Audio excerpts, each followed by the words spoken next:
Hello, so my presentation is on how engineers are addressing global warming. So the planet is currently dying due to the way we operate as humans. However, currently we have engineers, or as I like to call them, superheroes, working towards saving the planet.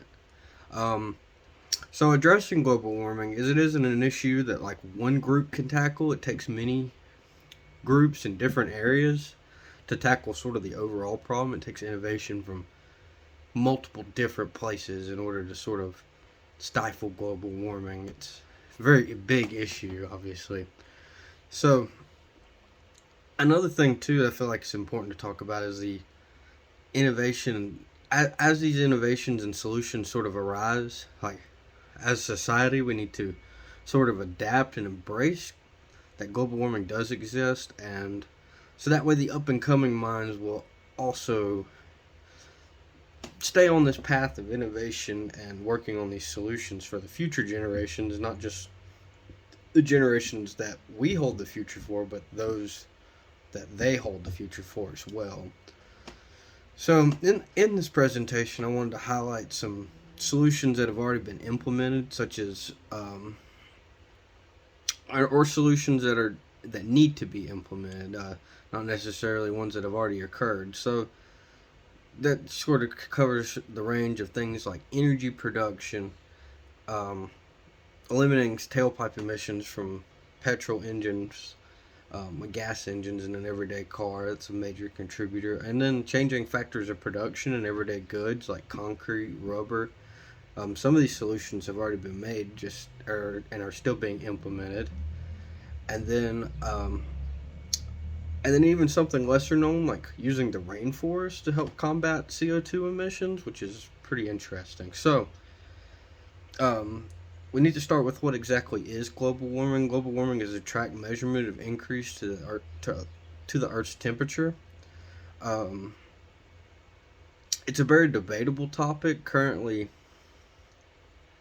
a lot of people don't really believe that it's happening. There's the science, the politics that go into it. I would like to highlight a journal that posted a study talking about the track measurement about 1.2 to 2.0 degrees Celsius temperature increase in the northern hemisphere, and that period of temperature increase is expanding even weeks to months now. So it is something that we can track, and it is happening. Um, so why is global warming bad? Basically, if something like the ocean were to see an increase in temperature, it would cause those ecosystems to fail. And once those ecosystems start failing, then it's kind of a domino effect of all ecosystems will start to fail. They operate on a slim margin of error. Um, so that's sort of the scary thing about global warming and why it is such a big issue, because everything operates kind of in a harmony, and a climate change throws that harmony off. So humans sort of directly contribute to global warming in many ways. Like I was speaking of earlier, tailpipe emissions. So tailpipe emissions from everyday cars and everything. Everybody drives a car. It's just a fact of life. You will be in one. Um, the solution had that actually that solution has came around. The invention of electric cars. Electric cars were implemented a few years ago, sort of more brought in by companies like Tesla. And now, in the year 2021, an article that the New York Times posted, it sort of highlights that every single major car company is coming out with an electric vehicle. Like, this solution is happening, and it will slowly curve that CO2 emission from tailpipes. Um, Another area to address is nuclear energy. So, or I'm not nuclear energy, energy production with nuclear energy and renewable energy sources. So the kind of the big knock on most of the energy solutions is like cost. Nuclear power plants cost a lot to build. The initial infrastructure cost is huge, and then things like renewable energy sources, sort of the same situation. Not quite as costly, but they're inconsistent.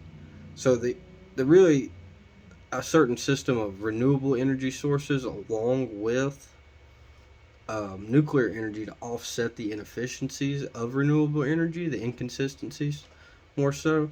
That would be sort of a perfect solution, and I think that's something we'll see switching to.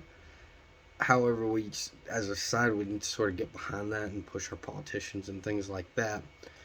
Um, and then other areas are changing too. Like Honeywell came out with a new refrigerant. Who would have thought that your refrigerator was actually harmful to the ecosystems and everything, to global warming? It was a major contributor. Other companies are coming out with factors that are helping eliminate CO2 production, like concrete and rubber production. And then earlier I mentioned the rainforest. The rainforest, they're lighting up the rainforest through the nighttime to basically use the photosynthesis of the plants to consume more of that carbon in the air. So, yeah, lastly, the world is changing right before our eyes, and it's thanks to these engineers and these solutions, and we need to get behind it and sort of back them. So, thank you for listening to this presentation.